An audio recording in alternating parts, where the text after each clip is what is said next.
اور تمہیں یہ سب کیسے معلوم؟ وہ بے یقینی سے اسے گھورتا گیا۔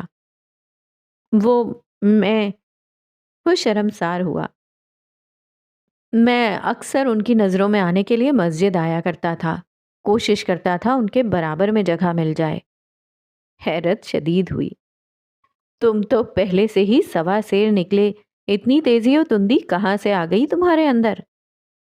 جمال کے چہرے کی ہوائیاں اب تک اڑی ہوئی تھیں۔ وہ دانستہ یاور سے نظریں ملانے سے گریز کر رہا تھا۔ اب لگ رہا ہے کہ پہلے سے زیادہ تیزی اور تندی، کوئی خوف کوئی ڈر آنکھوں میں چمکا۔ دکھانی پڑے گی۔ اس نے حلق سے ڈھیر سارا تھوک نگلا۔ یاور کے قدم سست ہوئے۔ وہ جمال کو گھورتا رہا مگر جمال بدستور لا تعلقی سے چلتا گیا۔ یاور نے رک کر اس کا بازو پکڑا اور اسے موڑا۔ تفتیش و تشویش سے بھویں سکڑی ہوئی تھیں۔ ایسا کون سا کارنامہ کرائے ہو؟ کیا چھپا رہے ہو مجھ سے؟ وہ بپھر کر بولا۔ جمال کو یوں لگا جیسے اس کی گردن کسی مضبوط ہاتھ نے دبوچی ہوئی ہو۔ وہ جواب دینے کے بجائے یہاں وہاں دیکھنے لگا۔ بولو بھی، کیا کر دیا ہے تم نے جمال؟ یاور کی پیشانی بل آلود ہوئی۔ شاید میں نے جذبات میں آ کر ایک بھنڈ کر دیا ہے۔ کون سا بھنڈ؟ یاور نے اس کے دونوں بازو پکڑ کر جھنجھوڑے۔ میں نے یاسمین کو خط لکھ بھیجا ہے۔ اس نے پلکیں میچ کر کسی مجرم کی طرح اعتراف کیا۔ یاور نے ایک جھٹکا کھایا۔ تم ہوش میں تو ہو، کم سے کم پوچھ ہی لیتے۔ مجھ سے رہا ہی نہیں گیا۔ اس نے گرد و نواح میں نظریں گھمائی اور آواز دھیمی کی۔ یاور پیشانی مسلتے کچھ سوچنے لگا۔ کیسے نہیں رہا گیا؟ پہلے تو اتنا ڈر رہے تھے اور اب قدم اٹھایا تو اتنا بڑا، تھوڑا انتظار ہی کر لیا ہوتا۔ اب کیا کروں بتاؤ؟ جمال الدین کے کانوں سے دھواں اٹھا۔ یاور نے اسے مایوسی سے دیکھتے ہوئے گردن دائیں بائیں ہلائی۔ فی الحال اس کے جواب کا انتظار۔ وہ سنبھل کر بولا اور آگے سے آگے چلنے لگا۔ جمال اس کے پیچھے لپکا۔ پریشانی ہنوز برقرار تھی۔ اور اس معاملے میں زیادہ کچھ سوچنا مت، بس دعا کرو وہ بختیار چچا سے تمہاری شکایت نہ لگا دے۔ یاور نے تنبیہی گھوری سے جمال کو نوازا۔ اس کا حلق خشک ہوا۔ ورنہ وہ تلاوت بعد میں کریں گے، تمہیں کوٹیں گے پہلے۔ اس کی ہلکی بھوری آنکھوں میں انتشار پھیلا۔ مسجد میں جانے کا خیال برا معلوم ہوا۔ یاور اس کے چہرے کے اتار چڑھاؤ دیکھ کر محظوظ ہونے لگا۔ مسجد میں گہرا سکوت چھایا ہوا تھا۔ پہلی صف پر چند بزرگ بیٹھے قرآن کی تلاوت کر رہے تھے۔ وہ دونوں بھی وضو بنا کر صفوں تک جا رہے تھے۔ جمال کا دل زوروں سے دھڑک رہا تھا، کہیں شیر اس بیچارے ہرن کا گلا دبوچ کر اسے ہلاک ہی نہ کر دے۔ کھٹ پٹ پر بختیار مجاہد نے گردن موڑی۔ جمال کو اپنا آپ اس فاختہ جیسا محسوس ہوا جس پر جنگلی بلی وار کرنے کو تیار بیٹھی ہو۔ بختیار مجاہد کی نظر یاور سے ہوتے ہوئے اس پر ٹھہری۔ پیشانی سے پسینہ پھوٹ کر وضو کے پانی کے ساتھ مل کر چٹائی پر ٹپکا۔ کئی ساتیں جمال کو صدیوں جتنی طویل لگیں۔ پھر وہ مسکرا دیے۔ جمال کو نئے سرے سے سانس مہیا ہوئی۔ اس نے شکر کا کلمہ پڑھتے ہوئے یاور کو دیکھا جو اس کی بے بسی پر آنکھوں آنکھ مذاق اڑا رہا تھا۔ وہ خوش ہوئے تھے۔ جمال نے یاور کے کان میں سرگوشی کی۔ تھوڑا صبر رکھو، اتنی جلدی کوئی کسی سے متاثر نہیں ہوتا۔ مجھ سے صبر ہی تو نہیں ہو رہا۔ کس نے کہا تھا خط لکھ کر گردن کے اوپر تلوار ٹانگ لو؟ میں مجبور ہو گیا تھا۔ اب میں کیا ہی؟ یک بارگی ان کے سامنے بیٹھے بزرگ مڑے، چہرے پر ناگواری تھی۔ مسجد عبادت گاہ ہے جوانوں۔ وہ دونوں ٹھٹک گئے۔ جمال کو شرم کا احساس تب ہوا جب بختیار مجاہد نے بھی مڑ کر دیکھا اور گردن ہلاتے ہوئے بزرگ کی بات کی تائید کی۔ مسجدوں میں دنیا چھوڑ کر آیا جاتا ہے، وہ سخت لہجے میں کہہ کر واپس مڑ گئے۔ جمال اور یاور گردن جھکائے بیٹھے رہے۔ بختیار اب تک اسے گھور رہے تھے۔ اس کے دل کی رفتار تیز ہو گئی۔ فجر کی نماز کے وقت جمال نے پوری کوشش کی کہ اسے بختیار مجاہد کے برابر والی صف میں جگہ ملے، اور یہاں تک کہ وہ کامیاب بھی ہو گیا۔ نماز پڑھی گئی اور پھر بختیار مجاہد تسبیح کے دانے گرانے لگے۔ جمال نے ان کے انتظار میں نہ جانے کون کون سی دعائیں پڑھ ڈالی، مگر ان کی تسبیح ختم ہونے کا نام ہی نہ لیتی۔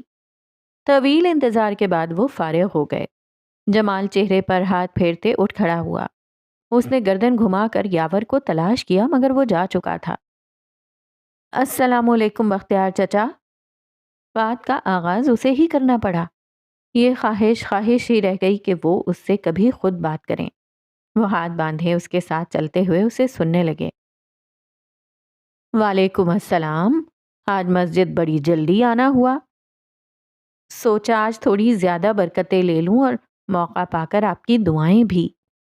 اس کے ہاتھ گھبراہٹ کے مارے برف ہونے لگے، جبڑے لرز رہے تھے، جملے بننا نہایت دشوار تھا۔ بختیار مجاہد نے ایک مسکراہٹ کے سنگ اسے دیکھا۔ تم تو ہماری سوچ سے زیادہ نیک ثابت ہوئے، یاور نظر نہیں آ رہا؟ تعریف پر جمال کے گال بے اختیار سرخ پڑے۔ جی اسے ذرا جلدی جانا پڑا، میری چھٹیاں ہیں اس لیے فارغ ہوتا ہوں۔ آپ کو شادی کی تیاریوں کے لیے کسی کی ضرورت ہو تو مجھے بلوا بھیجیے گا۔ اس نے ادب سے سر کو خم دے کر پیشکش دی۔ انہوں نے سر اس بات میں ہلایا۔ بالکل، کیوں نہیں؟ تمہارے باپ کو اعتراض تو نہیں ہوگا؟ وہ مصدق کا ذکر کرتے ہوئے ذرا سا خائف ہوئے۔ میں انہیں منا لوں گا، آپ بس مجھے اپنی خدمت کرنے کا موقع ضرور دیجیے گا۔ اب کی بار بختیار مجاہد نے اسے نظر بھر کر دیکھا۔ یہ نوجوان اچانک اتنا کیوں اتاولا ہونے لگا تھا؟ تم کیوں ہماری خدمت کرنے کے لیے بے تاب ہو برخوردار؟ ان کے طنزیہ انداز پر جمال کا جسم تپا۔ اس نے بے اختیار مسکرا کر کرتے کا گریبان وا کیا اور گہری سانس خارج کی۔ بس آپ کے قریب رہنے کا دل چاہتا ہے، اور وہ آنکھیں گھماتے سوچنے لگا۔ آپ کی دعاؤں کی ضرورت ہے۔ وہ ہلکا سا مسکرائے مگر آنکھیں اب تک کچھ مشکوک تھیں۔ دعاؤں کی طلب اچھی چیز ہے برخوردار، مگر اتنی بے قراری، اتنی بے تابی۔ جمال نے دل ہی دل میں خود کو سرزنش کیا۔ یہ وہ کیا کر بیٹھا تھا؟ کہیں وقت سے پہلے اس کے ارادوں کے پردے چاک نہ ہو جائیں۔ آپ کی رہنمائی بس۔ وہ لڑکا جو انہیں مسجد میں کبھی کبھار دکھ جایا کرتا تھا، ٹھیک سے صرف ایک ہی بار ملا تھا، ان سے آخر کس رہنمائی کا طلبگار تھا؟ ان کا شک 7ویں آسمان کو پہنچا۔ وہ تو ٹھیک ہے، مگر بہتر بننے کے لیے نیتوں کا صاف ہونا بھی ضروری ہے۔ وہ تو صاف ہیں جی۔ وہ بری طرح گڑبڑایا۔ اس نے عہد کیا آئندہ یاور کے مشورے کے بغیر کبھی خود سے کوئی الٹی سیدھی حرکت نہیں کرے گا، مگر آپ کے ساتھ اور بہتر ہو جائیں گی۔ بختیار نے اسے پرکھتے ہوئے ایک سانس خارج کی۔ ہم اپنے وضو کا لوٹا وضو خانے میں بھول آئے ہیں، فی الحال اسے واپس لانا ہی بڑی خدمت ہوگی۔ وہ بولے، ابھی لایا؟ وہ ادب سے کہہ کر مسجد میں بھاگا۔ وہ آنکھیں چھوٹی کیے اسے دیکھتے گئے، لبوں پر ایک زو مانا مسکراہٹ سجائی۔ بات صرف دعاؤں اور رہنمائی کی ہو ہی نہیں سکتی۔ تسبیح کا دانہ گراتے ہوئے انہوں نے دل میں تبصرہ کیا۔ آپ کی طبیعت کچھ بوجھل لگ رہی ہے نور العین۔ صبح باسی ہونے کو تھی۔ گلاب فاطمہ لکڑی کی کرسی پر بیٹھی اپنے پاندان میں پان کے پتے بھر رہی تھیں۔ ان کے سامنے صوفے پر نور العین بیٹھی تھی۔ رنگت زرد ہو رہی تھی، جسم میں جیسے جان تھی ہی نہیں۔ وہ خلا میں نہ جانے کس غیر مرئی شے کی متلاشی تھی۔ نہیں جانتے دادی جان، ہم بھول گئے ہیں آخری مرتبہ یہ دل بوجھل کب نہیں تھا۔ بے تاثر کھردری آواز۔ اس نے نظر اٹھا کر بوڑھی عورت کو دیکھا۔ کیا پریشان کر رہا ہے ہماری نور العین کو؟ آنکھوں میں تشویش اور لبوں پر مسکراہٹ ابھری۔ سب کچھ، آپ کی نوری کو سارا جہاں ستا رہا ہے دادی۔ کچھ ٹھیک نہیں لگتا دادی، کچھ بھی نہیں۔ گلاب فاطمہ نے ایک نظر اس کے سراپے کو دیکھا۔ بکھری ہوئی لٹیں، ہلکان سی بے نور آنکھیں، مرجھائے ہوئے کندھے۔ ان کی فکر بڑھنے لگی۔ انہوں نے پاندان اپنے بغل میں رکھا اور نرمی سے مسکرائیں۔ آپ آئیے، ہمارے پہلو میں بیٹھیے، ہم آپ کے سر کی مالش کرتے ہیں۔ رہنے دیں دادی، ہمارا دل نہیں ہے، وہ بیزاری سے بولی۔ دادی کو انکار کریں گی؟ ہمارا دل بوڑھا ضرور ہے مگر حساس ہے۔ اب کہ وہ انکار نہ کر سکی، اپنی چوٹی کھولتے ہوئے فوراً سے پہلے گلاب فاطمہ کے گھٹنوں کے سامنے ان سے پشت کیے بیٹھ گئی۔ گلاب فاطمہ نے اس کے بال اپنی رانوں پر کسی مشکی چادر کی طرح پھیلائے اور انہیں نرمی سے سہلایا۔ آپ کے بال ہمیں اپنی ماں جی کی یاد دلاتے ہیں۔ ٹھیک ایسے ہی بال تھے ان کے۔ سارے لکھنؤ کی عورتیں ان کے بالوں کو دیکھ کر رشک کرتی تھیں۔ سکون سا اس کی روح میں دوڑتا چلا گیا۔ وہ اس کے سر پر نرمی سے انگلیاں پھیر رہی تھیں۔ آپ کو آج بھی لکھنؤ یاد آتا ہے؟ ہاں، بہت۔ ڈھلتی ہوئی عمر میں انسان بچپن کو بڑی شدت سے یاد کرتا ہے۔ آپ سب کو بھی یہ خالص بولی، یہ لہجہ وہیں سے ملا ہے۔ گو کہ ہمارے بچپن کا یہ حصہ آپ سب میں بھی منتقل ہو گیا۔ نورالعین نے آنکھیں بند کیے کچھ دیر سکون کو اندر اتارا، مگر چند لمحوں کی پرسکون تاریکی کے بعد وہی چہرہ ابھرا۔ گھونگھریالے بالوں والا شنکر، کبھی ہنستا، کبھی مسکراتا، کبھی اونچی آواز میں شعر پڑھتا، کبھی اسے سراہتا، اس کے دیدار پر آنکھوں کو خمار آلود کر دیتا۔ آخر یہ خیال اس کا پیچھا کیوں نہ چھوڑتا۔ دادی، ایک بات پوچھ سکتے ہیں؟ وہ دھیمی آواز میں بولی، آنسو بمشکل ضبط کیے۔ گلاب فاطمہ بدستور سر پر ہاتھ پھیرتی گئیں۔ انسان جانتے بوجھتے کبھی کبھار، آنسو پیے آواز نم ہوئی، کبھی کبھار غلط کیوں کر بیٹھتا ہے؟ وہ جانتے بوجھتے ہر چیز سے آشنا ہوتے ہوئے بھی برائی منتخب کیوں کرتا ہے؟ برائی پرکشش ہوتی ہے نورالعین، اس لیے۔ بس اتنا سادہ، اتنا آسان سا جواب تھا۔ اور اگر، اس نے آنکھیں میچ لیں، آنسو ناچار نکل پڑا، انسان اس برائی سے پیچھا چھڑانا چاہے تو کیا کرنا ہوگا؟ دونوں کے مابین پرسوچ خاموشی چھا گئی۔ پہلے یہ جاننا ہوگا کہ وہ اس برائی میں کس حد تک ڈوبا ہوا تھا۔ وہ بغیر کسی تنقید کے آثار، پریشانی اور تشویش کے جواب دے رہی تھیں۔ دادی، نورالعین ذرا اٹھ بیٹھی۔ وہ اس برائی میں بہت آگے جا چکا ہے یا جانا چاہتا ہے۔ وہ اس برائی کو پورے دل سے اپنانا چاہتا ہے۔ وہ اس برائی کے لیے ساری دنیا داؤ پر لگا دینا چاہتا ہے۔ وہ برائی اس کے لیے جیسے جنون بن گئی ہے، اس کی زندگی کا کل حاصل۔ وہ نہیں تو زندگی بے معنی لگتی ہے۔ پھر کیا کیا جائے؟ پھر کیسے پیچھا چھڑایا جائے؟ وہ ایک سانس میں بولی۔ اس نے مڑ کر گلاب فاطمہ کو دیکھا کہ شاید ان کی آنکھوں میں ذرا شوق، ذرا حیرانی لے لے، مگر وہ عام سی مسکراہٹ کے سنگ اس کے بال سہلاتی گئیں۔ نورالعین، بعض اوقات ہمارے اندر جوش لیتی برائی ہماری اندرونی خلاؤں کا عکس ہوتی ہے۔ جب دل میں سکون نہ ہو، جب روح بھٹکتی ہو، تو انسان کچھ بھی تھام کر اپنی خلاؤں کو بھرنے کی کوشش کرتا ہے۔ لیکن یہ جنون، یہ برائی ایک سراب ہے، جتنا اس کے پیچھے بھاگو اتنا ہی دور جاتی ہے، اور انسان تھک کر رہ جاتا ہے، خالی ہاتھ۔ پہلے اس دل کو سمجھنا ہوگا وہ کیا ڈھونڈ رہا ہے، وہ کون سی کمی ہے جو اسے برائی کی طرف کھینچ رہی ہے۔ انسان کو برائی سے روکنے کی سب سے طاقتور چیز محبت ہے، سچی، بے لوث محبت، نہ نصیحت، نہ سزا، بلکہ محبت کی وہ روشنی جو خلاؤں کو بھر سکے اور اندھیرے مٹا سکے۔ اور یہ محبت صرف اور صرف رب تعالیٰ کی ہوتی ہے۔ یہ آسان نہیں، لیکن دل کا دروازہ بند نہیں کرنا چاہیے۔ جو برائی کو اپنے اندر سمانے کا متمنی ہے، دعا کرتے رہو، اس کے لیے روشنی کا راستہ کھلا رکھو، اور جب موقع ملے تو اسے یہ باور کرواؤ کہ زندگی کی اصل خوبصورتی سچائی اور پاکیزگی میں ہے۔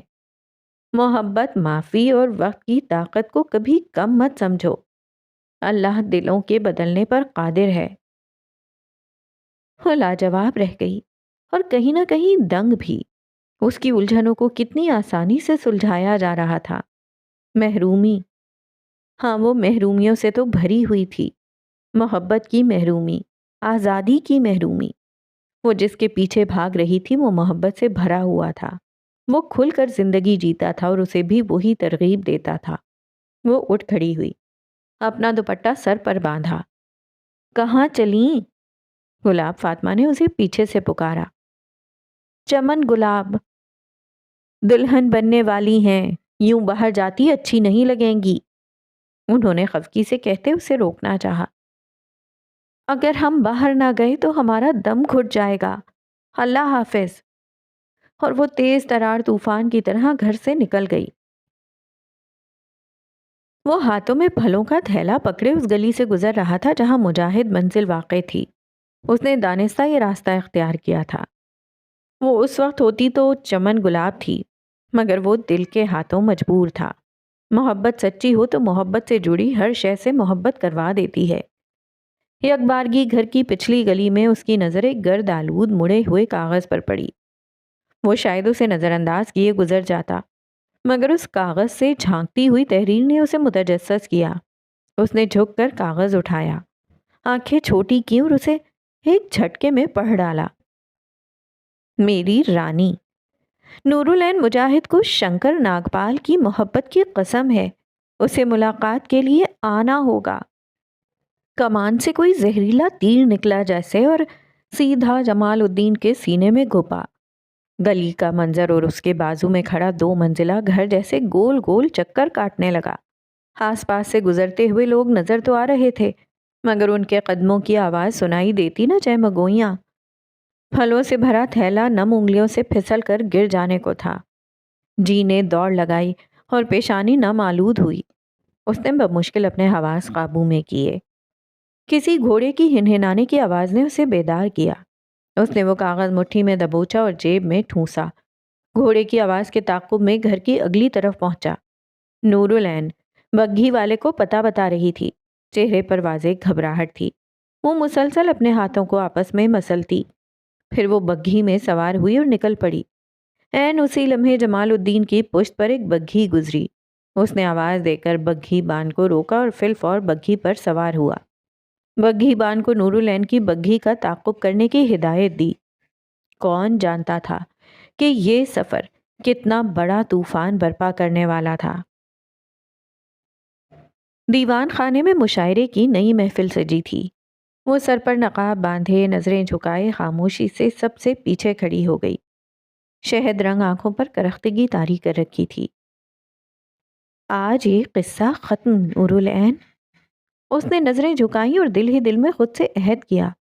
ہر طرف شور سا پھیلا ہوا تھا، کوئی قہقہہ بلند کرتا تو کوئی تعریف میں زمین آسمان ایک کرتا۔ شاید شاعر کوئی شعر پڑھ کر رکا تھا۔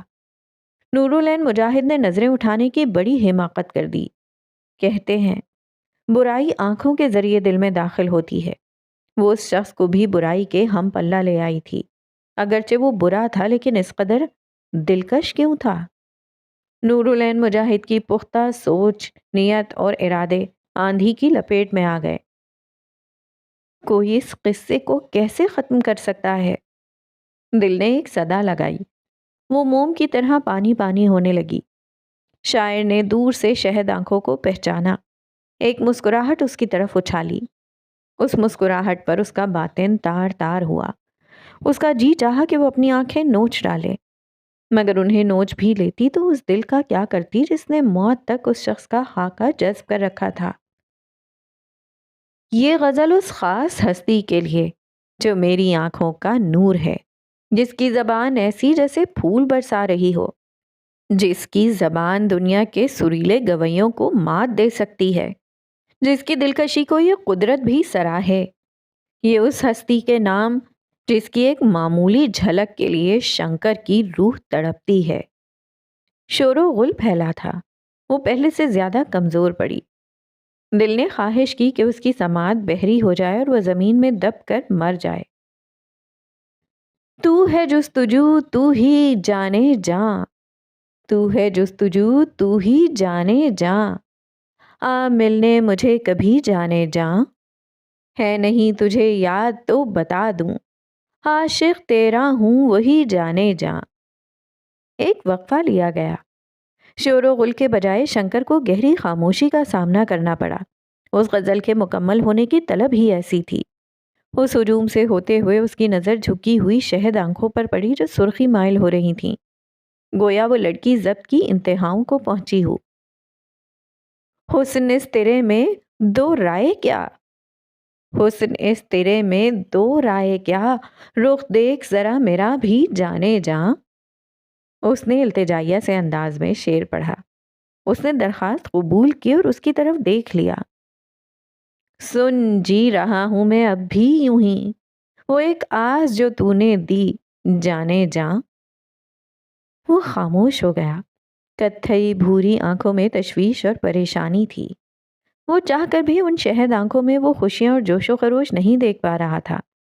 شور و غل پھیلتا جا رہا تھا مگر وہ کچھ بھی سننے سے قاصر تھا۔ نہ کسی مداح کو دیکھنے میں دلچسپی رہی تھی، نہ اپنی شان میں قصیدے سننے کا شوق۔ اس عورت کی خوشیاں اس کے لیے ساری داد و تحسین پر غالب تھیں اور فی الحال وہ مفقود تھیں، سو اسے کسی چیز سے کوئی سروکار نہ رہا تھا۔ وہ گیلی سانس اندر کھینچ کر پلٹ کر جانے لگی اور وہ کھڑا ہو گیا۔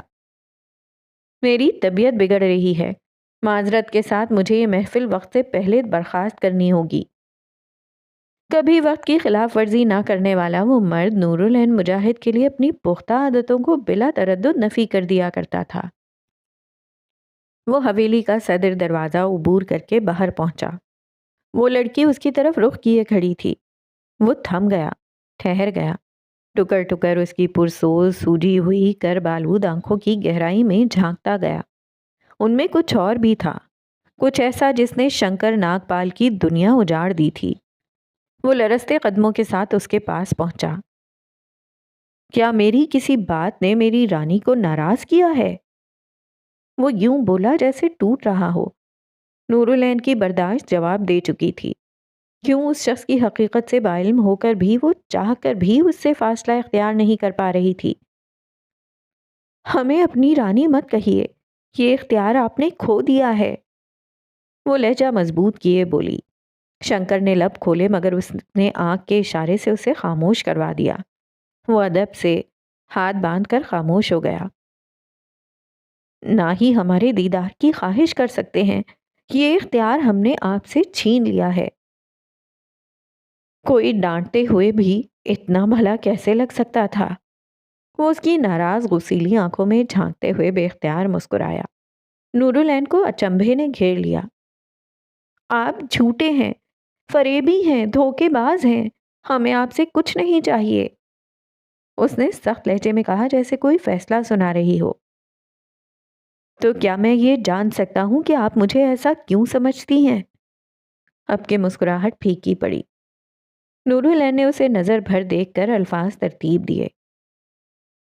ہم سچ جان گئے ہیں شنکر، ہم جان گئے ہیں کہ آپ صرف شاعر نہیں۔